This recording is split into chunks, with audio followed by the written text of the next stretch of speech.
The waves crashed violently onto the sand, leaving behind fragments of wood, ropes, and small objects dragged in by the storm. Marco opened his eyes, his head pounding and his mouth dry. He was lying on the shore, his body stiff from the cold and exhaustion. It took him a few minutes to realize what had happened, the shipwreck. The last thing he remembered was the chaos on the cruise ship, the wind howling, and the sensation of being swallowed by the waves. Looking around, he realized he was alone. There was no sign of other survivors, only the endless sea and a lush island rising behind him. With trembling legs, he stood up and began walking along the beach, calling out in hopes that someone might hear him. After hours of walking without success, Marco heard a sound coming from the trees. He froze, his heart racing. "Is someone there?" he shouted. From the dense vegetation, a figure emerged. It was a woman, wearing a long, dark, tattered dress and a veil over her hair. "Yes," she answered in a calm but slightly hoarse voice. "I'm here." Marco stared at her in disbelief. "Who are you?" "Sister Chiara," the woman said, stepping toward him with confident strides. "And you?" "Marco," he replied, still confused. "How did you get here?" "I was on a smaller boat, part of a missionary expedition," Sister Chiara explained. "The storm hit us. I don't know what happened to my companions." The two exchanged only a few words, both too exhausted and hungry to talk much. Together, they began exploring the island in search of food and water. They found a small clearing with a clear stream, where they could drink and gather some edible berries. Survival instincts drove them to work side by side, building a makeshift shelter out of branches and leaves. Their first night on the island was quiet but tense. Marco couldn't help but watch Sister Chiara, fascinated by her calm demeanor and ability to adapt to the situation. She, on the other hand, avoided looking at him as much as possible, focusing solely on what needed to be done to survive. In the following days, they began to learn more about each other. Marco shared his life story, a dull office job, shallow relationships, and a vacation that was supposed to be an escape from routine. "I never imagined I'd end up here," he said with a bitter laugh. Sister Chiara, however, spoke little about herself. She mentioned only that, before taking her vows, she had lived a normal life but had felt a calling too strong to ignore. Marco, curious, tried to dig deeper. "Don't you miss your old life?" he asked. "Sometimes," Sister Chiara admitted, gazing at the sea. "But I found a peace I could never have imagined anywhere else." Marco couldn't help but notice how beautiful she was, despite their harsh circumstances. Her simplicity and the serenity she exuded struck him more than he wanted to admit. He began teasing her, trying to provoke a reaction. "I bet you broke someone's heart when you decided to become a nun," he said one day, a mischievous smile on his face. Sister Chiara looked at him calmly. "I've never regretted my choice," she replied. "And I'm not here to discuss the past." Marco laughed, but there was a hint of respect in his tone. "You're stronger than you seem." The days passed slowly, and survival became their only priority. They found a more stable food source by fishing with makeshift tools and gathered wood to keep a fire burning at night. But as time went on, the tension between them grew. Marco kept testing Sister Chiara's boundaries, driven by a mix of curiosity and attraction, while she tried to remain composed, even when his comments became more personal. One evening, as they sat around the fire, Marco decided to be more direct. "You know, Chiara," he said, deliberately dropping the religious title, "I can't help but think that if things were different, we could be friends, or maybe something more." Sister Chiara looked at him with a mix of surprise and sternness. "Marco," she said firmly, "we're not here to fantasize about what could be. We're here to survive, nothing more." Despite her decisive tone, Marco noticed a flicker of hesitation in her eyes. He didn't push further, but he knew he had touched on something deep. That night, they both stayed awake longer than usual, each lost in their own thoughts.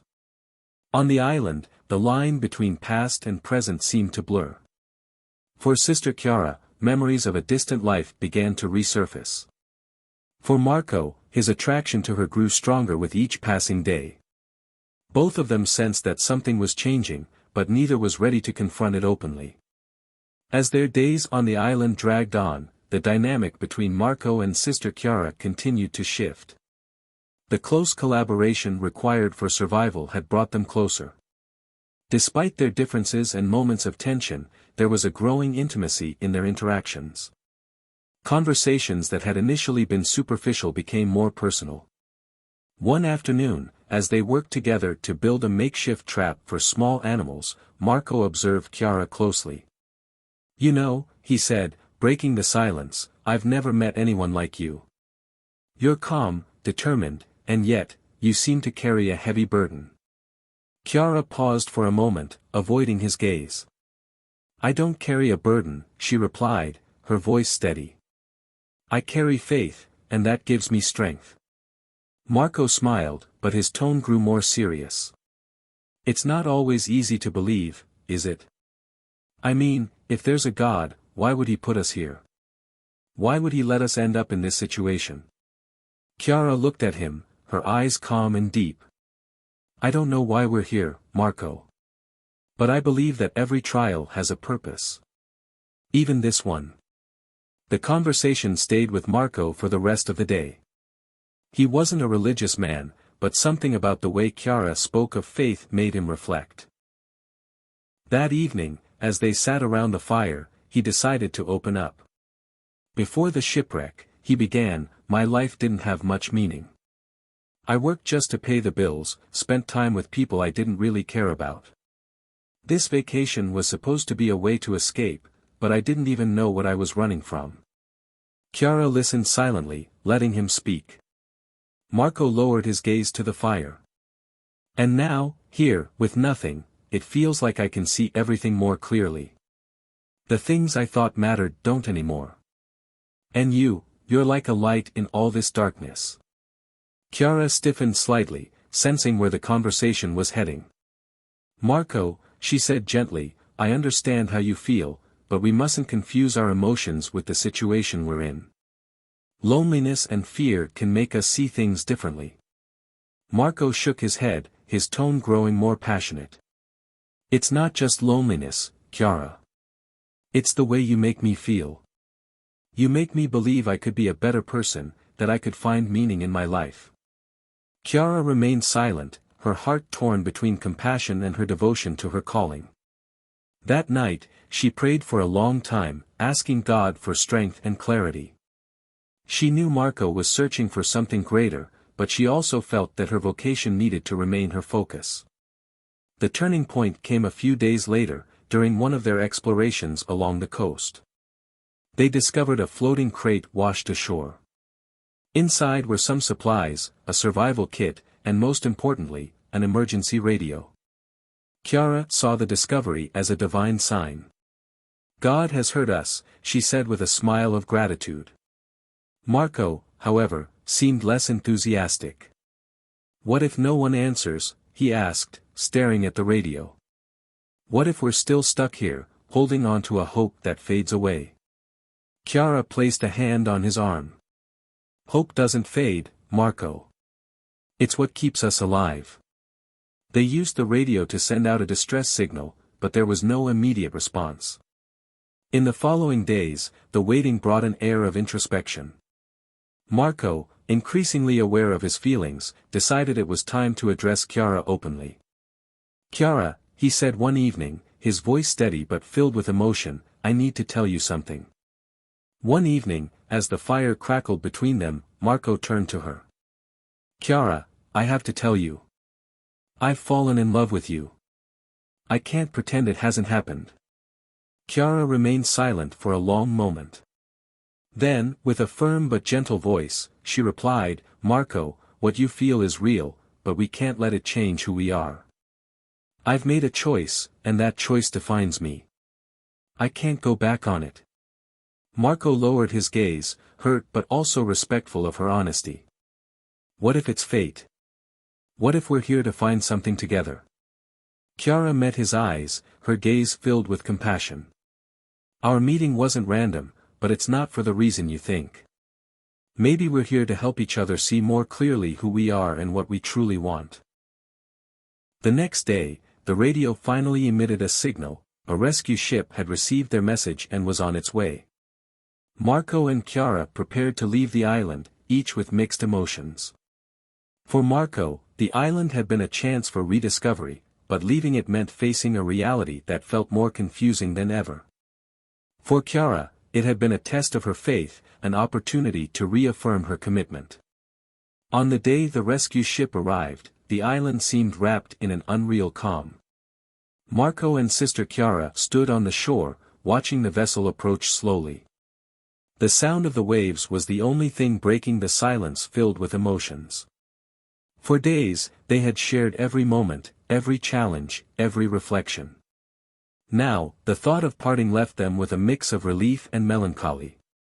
"Well, here we are," Marco said, trying to mask his hesitation with a forced smile. "We're saved."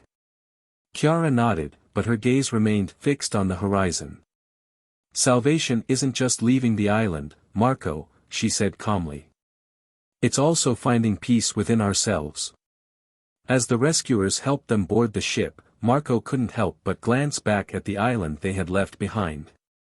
It had been a place of trials, discovery, and growth. Despite everything, he felt changed, but still uncertain about what it all meant for his future. On board the ship, the two were temporarily separated for medical checks and identification procedures. Marco, sitting in a small cabin, found himself staring at the floor, lost in thought. Chiara's words echoed in his mind. "Maybe we're here to help each other see more clearly who we are." When they were reunited on the deck, Marco approached Chiara, his expression serious but determined. "Chiara," he said, his tone calmer than usual, "I don't know how to explain it, but this experience, you, have changed me. I don't know what I'll do when I get home, but I know I don't want to go back to the life I had before." Chiara looked at him, her eyes full of understanding. "It's not important to know right away what to do, Marco. What matters is starting to walk in a new direction. And remembering that you're never alone on that path." Marco nodded, feeling a weight lift from his chest. It wasn't a promise of a clear future, but it was a beginning. After they were dropped off at the port and welcomed by the authorities, the two parted ways. Marco realized that the bond they had shared on the island couldn't be replicated in the real world. But it wasn't a bitter goodbye, it was one filled with respect and gratitude. The following weeks were intense for Marco. Back home, he made an important decision, to leave his monotonous job and dedicate himself to something with deeper meaning. Through research and connections, he found a charity organization that provided support to people in need, including survivors of natural disasters. Working in that environment made Marco reflect even more on the importance of human connections and the value of kindness. Every time he helped someone, he thought of Chiara and how she had inspired him to find the best in himself. Meanwhile, Sister Chiara returned to her convent. The experience on the island had given her new strength in her vocation. In her prayers, she often found herself thinking of Marco, not as a temptation, but as an example of how human love could be transformed into something greater and spiritual. When she spoke with the other sisters, she described the island as a place of trials but also of rebirth. "God places the right people next to us, even in the hardest moments," she would say. "It's not always to change them but to help them find the path that already exists within them." A year later, Marco received a letter. It was simple, unsigned, but the message was unmistakable. "Never stop seeking your path, Marco. Hope never fades if you keep believing in it." Marco smiled, knowing exactly who the sender was. That letter was a quiet reminder of what they had shared, a token of how faith and human connection could overcome any barrier. Now fully committed to helping others, Marco found a new peace. He was no longer the dissatisfied man who had boarded that cruise ship. His life had gained meaning, and he knew it all began on that island. Chiara, in the silence of the convent, continued her spiritual journey with renewed awareness. Marco had been a test but also a blessing, a living reminder of how love and faith could coexist and transform into something greater. Their paths had diverged, but the bond they had built remained, like an invisible thread stretching across time and space. The most challenging experiences can become opportunities to discover our true purpose. Even the most unlikely connections can teach us lessons about faith, love, and resilience, helping us grow and find our way. If you enjoyed this story, leave a like, subscribe to the channel, and activate the notification bell so you don't miss the next videos. Let us know in the comments, would you have done the same in their place? Would you have had this courage? Share the video with your friends. See you next time.